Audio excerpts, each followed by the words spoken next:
हा. आणि नाही काल तर चला सगळ्यांना शुभ संध्याकाळ, शुभ संध्याकाळ. आज आपलं सुजाता मॅडम पुढचं वाचतायत आणि फार सुंदर वाचन होत आहे. तर सगळ्या साधकांनी मन लावून ऐकावं, पण लिखाणही करावं थोडंसं, एक दोन वाक्य असं मला वाटतंय. तर आपण काय वाचतो ऐकतो त्याचा उपयोग होणार आहे. मॅडम सुरू करू शकता, सुजाता मॅडम. हा मॅडम, काही तुम्हाला महत्वाच्या सूचना द्यायच्यात का आता जे काही चाललेत कार्यक्रम त्या संबंधी? नाही, आता कसं झालं की ते आपल्याला नवरात्रात देवी ध्यान सुरू करायचंय 10 दिवसाचं. तर ते कोण शेअर हं. करणार ते मी विचारलं होतं ना, कारण आपल्याला शेअरिंग वेबसाईट वरनं जमायला पाहिजे. मग त्यांचं पत्रक करणार आहे. हो. आणि आज काय घेतलं मला माहिती नाहीये. खरं नूतन मॅडम त्या ग्रुपवर नाहीत हे माझ्या लक्षात आलं नाही, कोऑर्डिनेटर ग्रुपवर. मी ते काय हं. बघितलंच नाही अजून तुम्ही आज काय घेतलंय ते. तर मला महत्वाचं ते सांगा तुमच्यापैकी की नवरात्रात सुलक्षणा मॅडम आणि हे घेणार आहेत, अजून कोण घेणार आहे? आपण सकाळी देवी ध्यान घेऊयात आणि दुपारी वाचन ठेवूयात. सुलक्षणा मॅडम नाहीयेत पण असं ठेवूयात चालेल. कार्यक्रम. घ्या चालेल. तुम्ही वाचन सुरू करा. हो हो नवीन चालेल. लोकांना मला काही सांगायचं नाहीये. लोकांनी ओंकार ध्यान किंवा प्राणायाम दोन्हीपैकी एक करावं हे मला सांगायचं आहे. प्राणायाम बहुतेक 8 ते 20 ठेवत आहोत 15 दिवसाचं. ते करा, नाही तर ओंकार ध्यान करा. खंड घेऊ नका. हा, करा सुरू मॅडम. नमस्कार सर्वांना. गुरुचरित्र अन्वयार्थ यामधील कर्मकांड या भागामध्ये आपण 28वा अध्याय तो पुढे कंटिन्यू करत आहोत. काल आपण वेद कसे निर्माण झाले आणि त्याचं महत्व काय आहे याची थोडक्यात माहिती घेतली. तर आता हा आपला गणेश चतुर्थी निमित्त 10 दिवसांचा गणेशांचा पूजनाचे कालखंड सुरू आहे. आता गणेशांची ऊर्जा प्रचंड आहे पृथ्वीवरती. तर याच्यामधला एक श्लोक सुरुवातीला मी तुम्हाला म्हणून दाखवते, की जो मंत्र पुष्पांजलीमध्ये घेतलेला आहे. ओम यज्ञेन यज्ञमयजन्त देवास्तानि धर्माणि प्रथमान्यासन् तेहनाकं महिमानः सचन्त यत्र पूर्वे साध्या सन्ति देवाः. अशा रीतीनं पुढं मंत्र पुष्पांजली आहे. परंतु मी हा श्लोक आज का घेतला, तर पुरुष सुक्तामधील हा श्लोक आहे आणि पुरुष सुक्तातील वाचन माहिती आपण इथून पुढं घेणार आहोत. तर त्या पुरुष सुक्ताची इतकी सुंदर माहिती दिलेली आहे की आपल्या सर्वांना तर ती पटणारच आहे.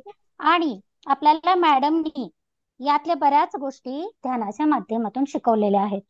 तर पुरुष सुक्ताच्या पहिल्याच सहस्र शीर्ष पुरुष या मंत्रातील वर्णन अलंकारिक असून त्यातील सहस्र हे पद अनेक अनंत कोट्यावधी या अर्थी वापरलेले आहे असे स्पष्ट करून पंडित सातवळेकर म्हणतात की मानव समाजाचे वर्णन माननेच योग्य ठरते.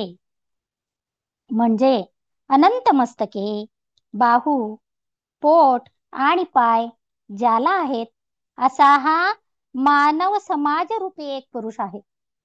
पुरुष सुक्त आपण फक्त परमेश्वराचं एक ठराविक मानव, त्याला मानव देह त्याला देतो परमेश्वराला आणि त्याचं पूजन करतो, तर तसं नसून हा जो पुरुष आहे, जे पुरुष सुक्त आहे, ते मानव समाज, संपूर्ण मानव समाजाला एक पुरुष समजलेला आहे.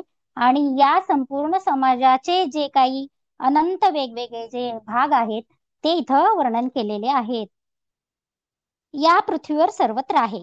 पृथ्वीवरील चारी भूविभागात जे सर्व मानव राहत आहेत ते सर्व मिळून हा एक पुरुष आहे. बघा, हे माहित होतं का आपल्याला ही संकल्पना?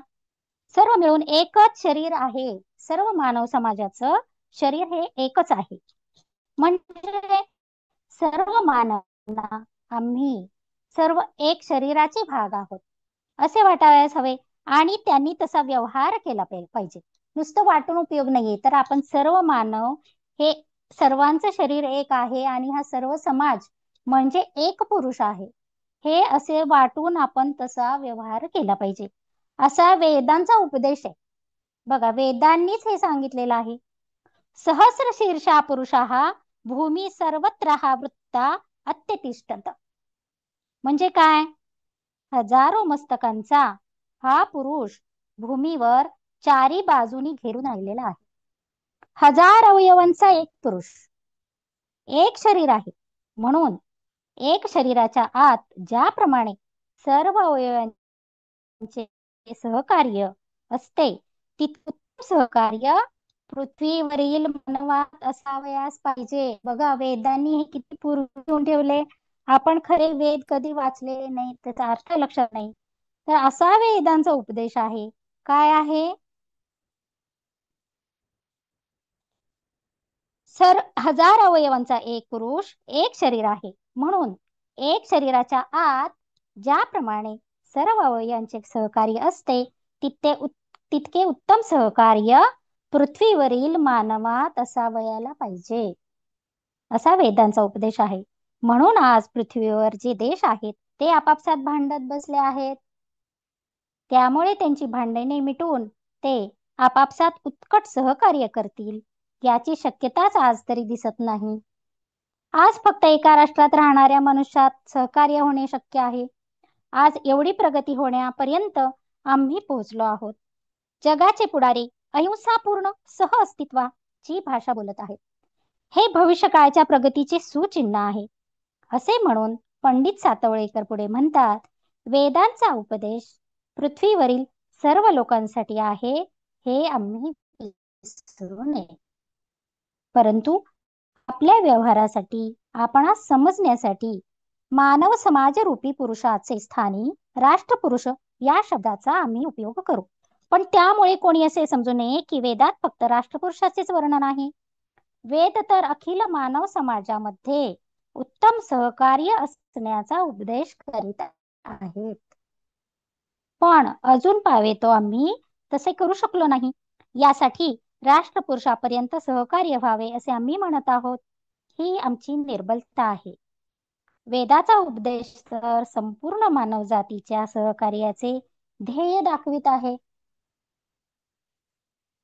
त्यानंतर या मानव समाजरूपी पुरुषाच्या अवयवांचे वर्णन करताना पंडित सातवळेकर म्हणतात, ब्राह्मण, क्षत्रिय, वैश्य आणि शूद्र हे मानव समाजरूपी पुरुषाचे मस्तक, बाहू, पोट आणि पाय आहेत. म्हणजे